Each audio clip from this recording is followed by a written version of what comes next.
A few weeks ago, we heard that Alexandria Ocasio Cortez was splitting from the Bernie campaign and wouldn't actually campaign for him. Then we heard that Bernie Sanders was dropping out, which signifies the weakening of far-left politics in this country. But another story happened a couple weeks ago. Alexandria Ocasio Cortez started taking a more mainstream, conventional political approach. Many people on the left started slamming her, angry that she wasn't standing up to the establishment. Others said she was being savvy. This will ensure that she can stay in office through the next primary. Which brings me to my personal opinion on why Alexandria Ocasio Cortez has made this shift, and I believe it is desperation. We just got some big news a couple days ago. One of Alexandria Ocasio Cortez's principal challengers has raised $1 million, a moderate former TV anchor, challenging AOC in her district and giving her some real pressure. Perhaps AOC knows that by constantly picking fights with Nancy Pelosi and Democratic leadership, that she's actually going to lose. The Democratic establishment is trying everything in their power to get rid of her. And it may very well be that coming up in the next primary, which is only a couple months away, Alexandria Ocasio Cortez could see the end of her congressional career. But if even someone like AOC, who's supposed to be this progressive poster child, would abandon her policy positions and even walk away from Bernie Sanders, perhaps that shows us there is not great strength in progressive policy or in these progressive politicians. Perhaps no matter what happens, the machine will swallow you whole. I wonder, what's more important to Ocasio-Cortez? A career in Congress, being a famous personality, grandstanding amid the stimulus package, or actually fighting for certain causes? As soon as AOC actually got elected, she walked away from some of her more far-left political activist-y type positions, and she was criticized for it. And over time, she has done the same thing. Dare I say, I believe, with the failure of the Bernie Sanders campaign, with even AOC starting to back away from far-left progressive politicians, we might be seeing the end of the far left in this country as we know it. More so as we've known over the past few years. Progressive personalities are calling her out. I think she is going mainstream.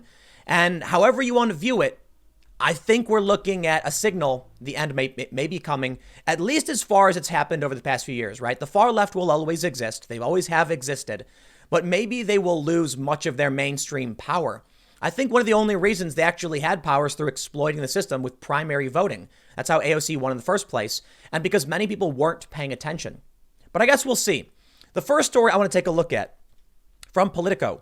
The new AOC divides the left, basically saying that she's changed. She's embracing mainstream conventional politics. Let's take a look at this story. Before we get started, however, head over to timcast.com/donate if you would like to support my work. There are several ways you can give. The best thing you can do is share this video. YouTube plays funny algorithmic games. They are propping up mainstream media and hurting independent commentary. If you like my content, it really does help to share the video. But also make sure to subscribe, hit the like button, and hit the notification bell if you want to make sure to get more videos like this. Politico reports, soon after her upset primary victory against a Democratic Party boss in 2018, Alexandria Ocasio-Cortez traveled to St. Louis to prove her victory wasn't a one-off by campaigning for Cori Bush, who was similarly taking on a longtime Democratic congressman. What I'm asking for you to do is support my sister Cori Bush, Ocasio-Cortez said at a rally. It is so important what we did. We just came off of this win in New York, but people were trying to say it's just one place. Bush lost that race, but is challenging Rep. Lacey Clay again in an August primary. She has more money, higher name ID, and in January earned the endorsement of Bernie Sanders. But Ocasio-Cortez isn't helping Bush this time. On February 19th, Clay blasted out a picture of himself and Ocasio-Cortez smiling as they announced his support for her Green New Deal resolution. Dare I say, is this Ocasio-Cortez turning her back on a progressive politician and embracing the mainstream candidate? After her victory in 2018, AOC encouraged progressives to follow in her footsteps and run for Congress with the backing of left-wing group Justice Democrats, even if it meant taking on powerful incumbents. 16 months later, the Missouri primary isn't the only one Ocasio-Cortez is steering clear of. I believe she is trying to grasp onto her job. She doesn't want to give up the power, and she won't risk it. She is catering to the mainstream to get what she needs. That's just how I see it. They say of the half dozen incumbent primary challengers Justice Democrats is backing this cycle, Ocasio Cortez has endorsed just 2. Neither was a particularly risky move. Both candidates, Jessica Cisneros in Texas and Maureen Newman in Illinois, were taking on conservative Democrats who oppose abortion rights and had the support of several national Democrats. Ocasio Cortez's reticence marks a break with the outsider tactics of the activist left, represented by groups like Justice Democrats. This election cycle, the organization is trying to boot not just conservative Democrats, but also some liberal Democrats, and to replace them with members who are more left-wing. In other words, to replicate what it pulled off against former Rep. Joe Crowley in 2018 by recruiting Ocasio Cortez. They say AOC's shift coincides with turnover among top aides in her congressional office, replacing some outspoken radicals with more traditional political professionals, along with a broader reckoning on the left on how to expand Sanders' coalition after his failure to significantly do so in the primary. Some progressives have questioned whether Sanders should have softened his anti-establishment rhetoric and tried to build bridges with mainstream Democrats who voted for Hillary Clinton in 2016, rather than betting big on turning out disaffected and first-time voters. AOC's endorsement moves are not a fluke, but part of a larger change over the past several months. After her disruptive burn-it-down early months in Congress, Ocasio-Cortez, who colleagues say is often conflict-averse in person, has increasingly been trying to work more within the system. She is building coalitions with fellow Democratic members and picking her fights more selectively. Now, many people feel this is AOC trying to be diplomatic to actually get something done. That I can commend. It sounds respectable, right? The idea being, if you're just a disruptive force, you'll never get any policies pushed through. They say it's savvy of her. However, I don't see it that way.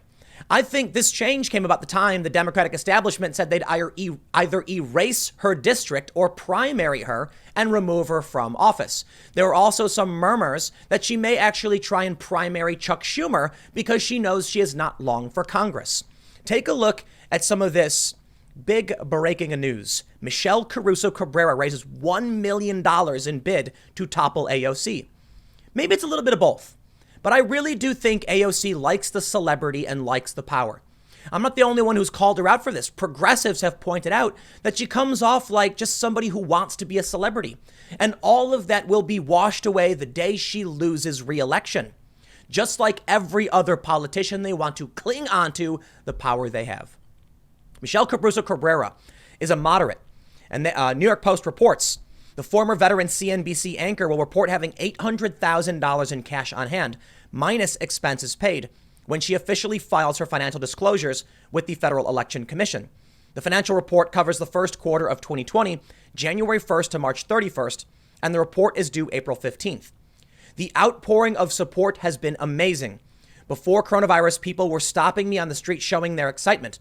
And from the beginning, the countless handwritten letters from near and far across the country have been so moving, Cabrera said.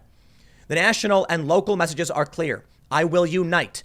AOC's reign of division will end. This early financial and political support shows unstoppable momentum.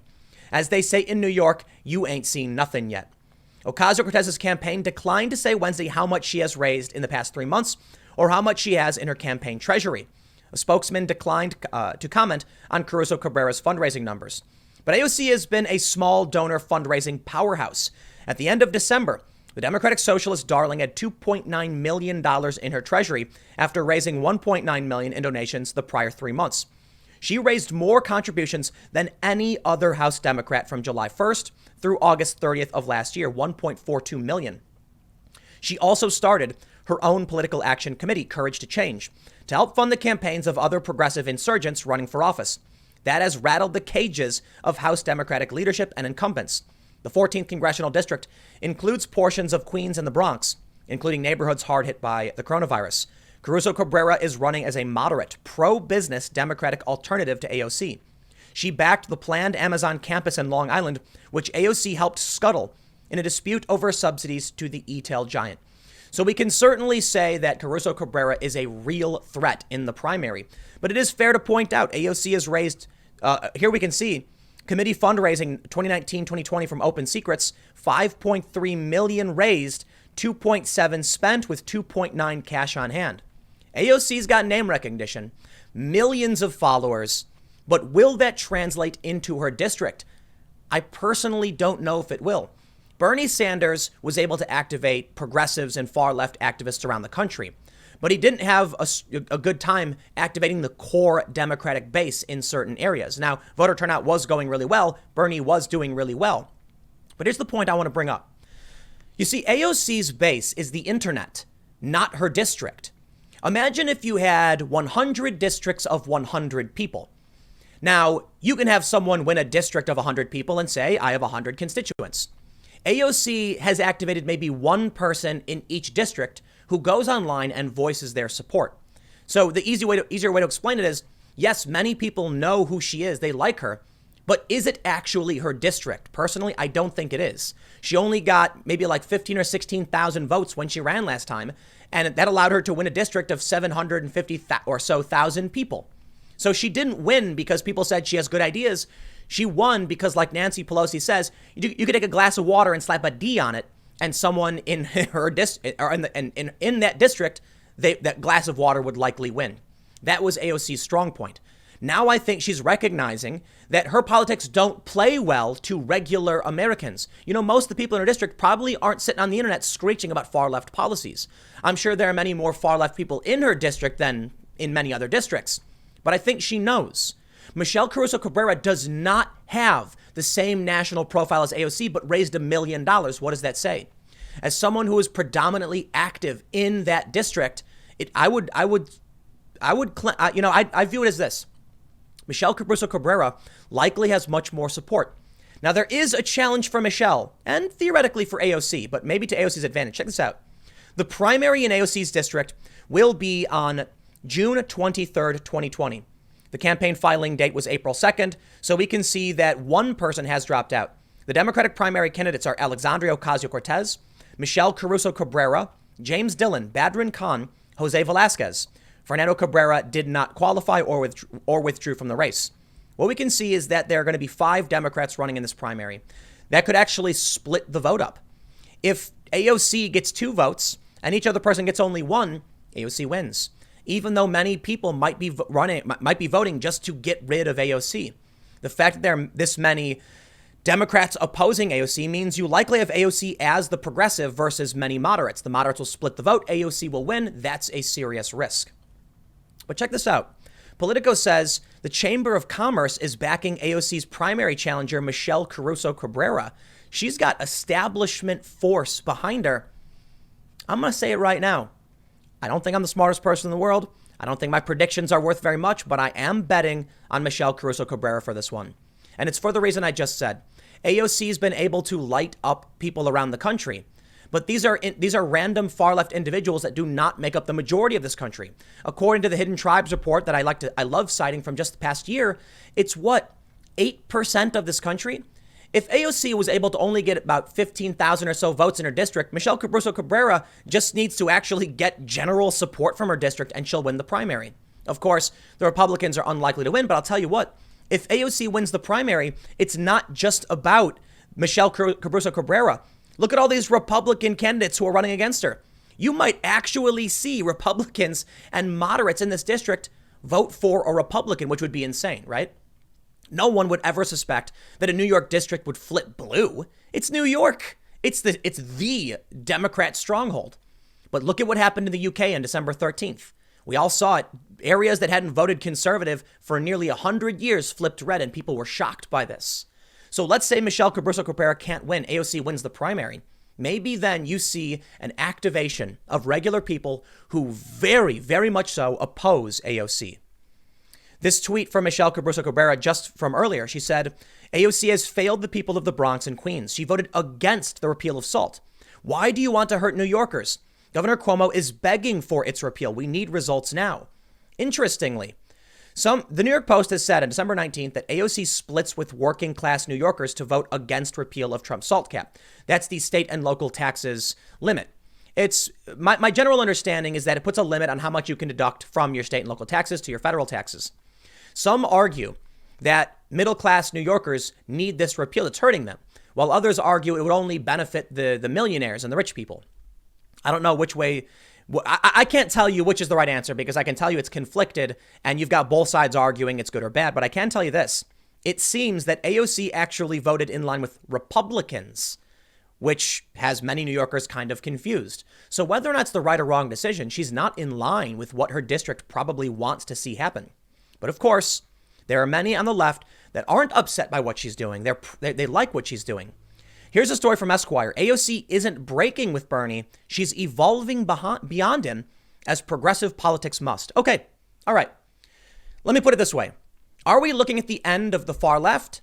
Yes. You know why? I mean, they'll exist, but will they be in powerful positions? I think the answer is no.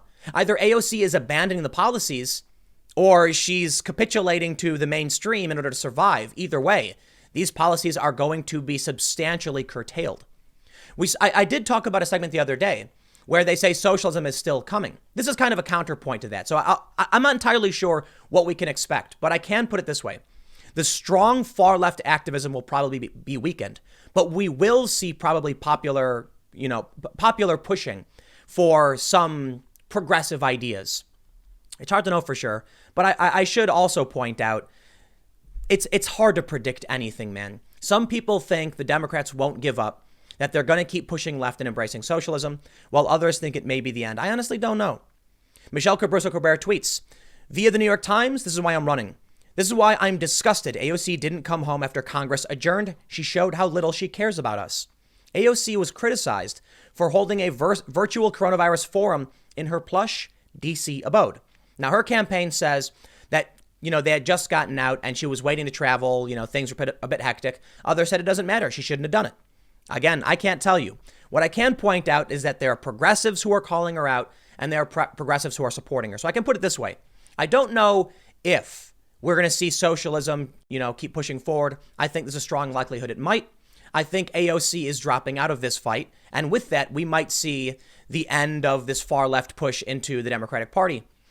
I'll tell you what, it's confusing to say the least. I can't predict accurately for the most part. And again, I'll stress, with information changing every day, I don't know if, what might happen tomorrow that will change my opinions.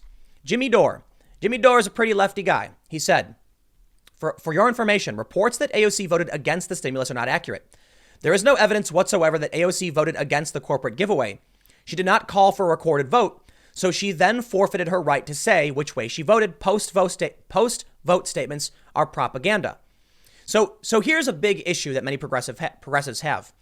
Populists on the left and the right opposed the stimulus package. Now, I actually disagree because I think the country was in serious trouble and we needed to get the stimulus rolling. And it's going to hurt. There's probably stuff in that's going to be really, really bad. The Democrats held it up. I thought that was bad. But Jimmy Dore, I think wanted AOC to block this. He tweeted, quote, a fake quote. Instead of challenging Speaker Pelosi, I gave a grandstanding speech pointing fingers at Republicans while our own leadership and entire party gave trillions to oligarchs and corporatists, cementing inequality for decades. So now I do this instead of real relief. Welcome to DC. Jimmy Dore ragging on AOC. It's an interesting point. You see, The Intercept says that AOC actually did stand up because she gave this grand speech. It shows that she was opposing the stimulus package. Interestingly, she could have actually held up the vote. So look, I'll tell you what. I don't know what we can or can't expect necessarily. I know that there's a weird rift happening. The left is fractured. AOC is both praised and criticized. We can see there's a breaking of the ranks within the progressive left and on the Democratic Party as a whole. I think there's good reasons to argue that socialism will not end here, right? We saw Bernie Sanders, a press secretary, drop the Democratic from her Democratic Socialist title and go full socialist, which means there are a lot of young people who will embrace these policies. However, coming in June, we're going to see a primary race which could unseat AOC. And if the left realizes they can't win, maybe they'll give these things up. More importantly, if they're fighting among themselves right now and can't figure it out, maybe they will give things up. Maybe it'll fall back to more moderate Democratic policy because they know this country leans center right and their best path towards victory is compromise. I can tell you one thing from the New York Post. Trump's most devastating 2020 weapon will be Bernie bros, insiders say. What? What do you mean Trump's secret weapon will be Bernie bros? Well, they say, quote, Bernie Sanders supporters have been laying the groundwork for many of the lines of attack that the Trump campaign will be using against Joe Biden in the general, a senior Trump campaign insider told the Post. From his serial dishonesty to his obvious issues, to his attempts to cut Social Security, we are going to have a field day. The far left activists have been laying the groundwork for the Trump campaign attacks on Joe Biden. But do you think any of these progressives are going to get behind Joe Biden? I really, really doubt it. Bernie Sanders is out and these people are angry. That means Donald Trump is likely going to win. It's possible to say that the socialists will gain more power in the future, but for the time being, Donald Trump's going to take it. And this big progressive wave might be crushed throughout these primaries, actually. I mean, I can't tell you for sure, but I can also point out that Trump is going after populist ideas, whether it's left or right. Trump hints at using federal programs to provide coverage after Obamacare decision. The president and vice president offered vague assurances after Democrats ripped Trump's refusal to reopen Obamacare enrollment.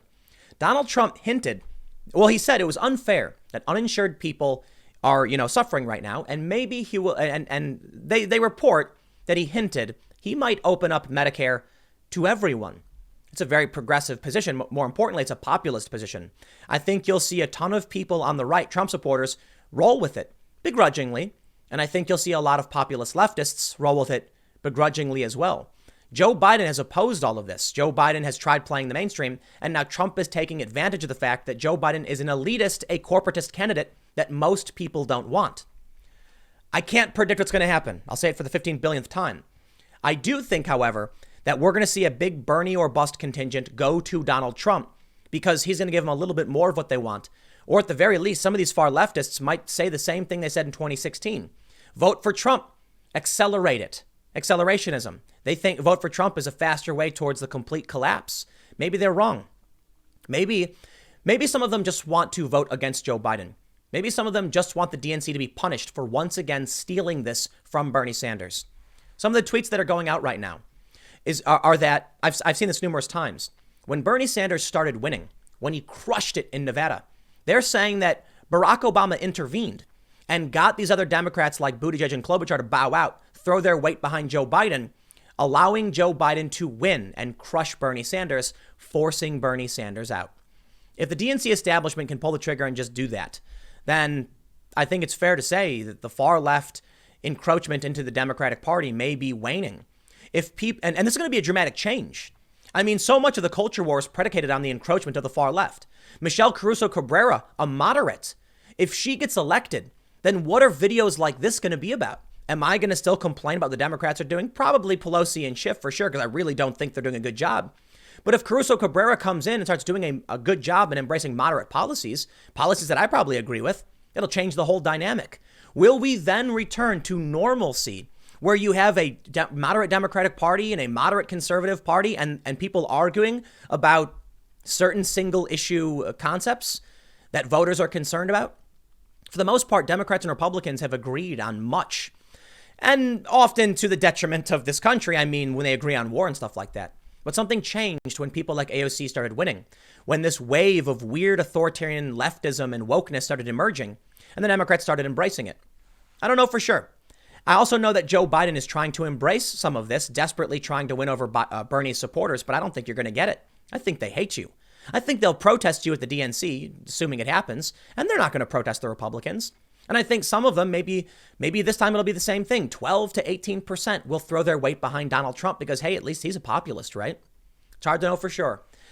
But I'll leave it there. All I can really say is that AOC seems desperate. She's giving up on her long-standing position. It's fair to say maybe she's evolving. Maybe she's maturing. That's fine. I don't think so. That's just my opinion. You can disagree with me. I think she's become desperate because she's got serious challengers, and one who's actually being endorsed by the Chamber of Commerce and raising $1 million, who's actually in the district every day. AOC's got to be in D.C. campaigning, or doing her job, I should say, in Congress. Well, she can. I mean, things are kind of shut down right now. Michelle Caruso Cabrera has all the time in the world to prove herself to her district, something AOC can't do as she spends time in D.C. at her plush, lofty apartment with her infinity pool. We'll see how it plays out. My bet for now, AOC is going to lose. I think that's what I think right now. There's a lot of reasons why she might win. I don't want to say it's a strong prediction, but I lean slightly towards I think she will lose. And keep in mind, I was very, very wrong about 2018. I didn't think the Democrats would take the House, and they did. I could be totally wrong about this. I'll leave it there. Next segment's coming up at youtube.com/TimCastNews at 6 p.m., and I will see you all then.